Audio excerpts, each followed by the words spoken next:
जी मुनीर मलिक साहब, सर आप बेंचेस के हवाले से बात कर रहे थे। ये अभी थोड़ी देर पहले हम मुर्तज़ा वहाब साहब से भी यही सवाल पूछ रहे थे कि बेंचेस बनाना एक बहुत डे टू डे अफेयर होता है कि कौन जज कब फारिग है, कौन सा केस है, क्या है। तो ये चीफ जस्टिस से पावर, सर ये भी बताइएगा कि जब ये जुडिशल कमीशन को चला जाएगा तो ये तो और भी ताखीर नहीं हो जाएगी, क्योंकि हर दफे इतनी बड़ी जुडिशल कमीशन के सब लोग फारिग होंगे तो वो बैठ के बेंचेस बनाएंगे।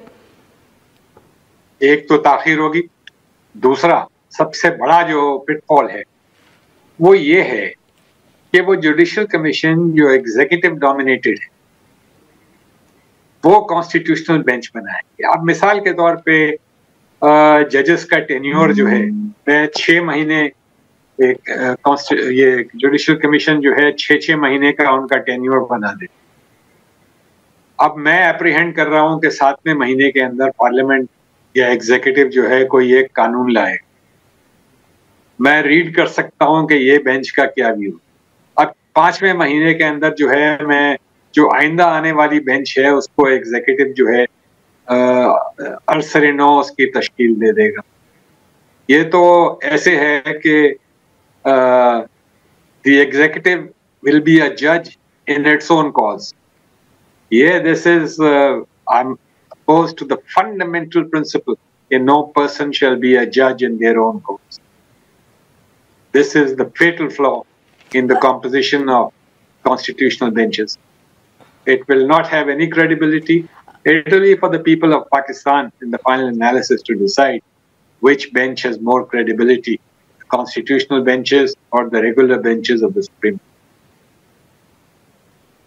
अब मुनीर साहब एक और बात भी कि ये ही ऑब्वियसली हाई कोर्ट के भी कॉन्स्टिट्यूशनल बेंचेस इधर ही जुडिशल कमीशन में बनेंगे, साथ में जजेस की परफॉर्मेंस भी ये जुडिशल कमीशन देखेगी। तो सर जजेस जो है वो जैसे कि हम पिछले चंद साल चंद महीने जो भी आप पीरियड देखना चाहें, ऐसे केसेस भी लेते रहे हैं ह्यूमन राइट्स के जो शायद हुकूमत वक्त को पसंद नहीं आते। मिसिंग पीपल के केसेस हों, अरेस्ट के केसेस हों, बेल के केसेस हों। जजेस के ऊपर इसका आपके ख्याल में क्या इम्पैक्ट पड़ेगा कि यही पार्लियामेंट है, चीफ जस्टिस भी चूज करना है, परफॉर्मेंस की भी एक रिपोर्ट तैयार करनी है, बेंच भी बनाने हैं। किस जज को ज़रूरत है, या डू यू थिंक के जजेस जो हैं वो उनको फ़र्क नहीं पड़ेगा और वो ये हुकूमत के जो खिलाफ या क्रिटिकल केसेस हैं वो सुनते रहेंगे? देखें, थ्योरी में तो जज should be beyond reproach and he is unapproachable theory में, लेकिन हम जिस माशरे में रहते हैं आप भी बेहतर जानती हैं और मैं भी इसी माशरे में पला बड़ा। तो ये कहना कि बेंचेस जो हैं कॉन्स्टिट्यूशनल बेंचेस जो हैं हाई कोर्ट्स के अंदर, they will not be looking over their shoulder, this is expecting too much. Principle ये है कि they should have security of tenure. अब जो रह गई बात उनके एफिशिएंसी की, इसमें कोई शक नहीं है कि उनकी अकाउंटेबिलिटी होनी चाहिए इन एफिशिएंट जजेस की। लेकिन क्या तरीकाकार सही चुना गया है? देखें, गो के जुडिशल कमीशन खाली एक रेफरेंस भेजेगी to the Supreme Judicial Council, लेकिन जो रेफरेंस होता है वो जज की, अगर इवेंचुअली जज जीत भी जाए तो उसकी रेपुटेशन जो है इन टैटर्स रहती है। He is not the same person again. I have represented people in the Supreme Judicial Council. अब इससे बेहतर मैकेनिज्म ये होता कि हाई कोर्ट की जजमेंट्स जो हैं वो अपील में जाती हैं सुप्रीम कोर्ट। वहां पे कोई ग्रेडिंग सिस्टम होता as to efficiency, as to the quality of the judgment, as to competence, as to capacity. But giving the issues of capacity to the executive, some of whom may not even be learned in the law, I think is going a step too far. This is a sword with Damocles hanging over the head of all high court judges from today. How can they be sir independent? How can they be बिल्कुल justice? सही How sir, can they आपने do justice without fear or favor? ये है ना उनका oath, to do right to all manner of people without fear or favor. Can they obey this oath? Can they abide by this oath? I doubt it.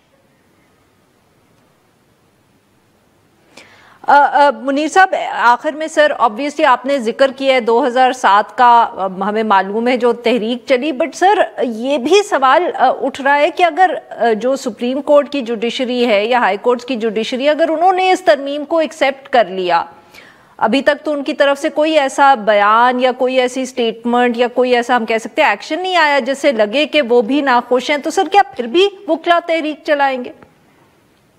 आपको याद होगा इफ्तिखार चौधरी को suspend करने के बाद जो है जस्टिस जावेद इकबाल ने जो है he took up the reins, the cudgels, he took up the reins of the as acting chief justice, और कोर्ट चलता रहा। लेकिन देखें, जजेस किसी ककून में नहीं रहते, किसी आइवरी टावर में नहीं रहते, वो भी, उनको भी अपने घर जाना होता है, वो भी देखते हैं कि कौन से करंट्स जो हैं वो फ्लो कर रहे हैं विद इन सोसाइटी।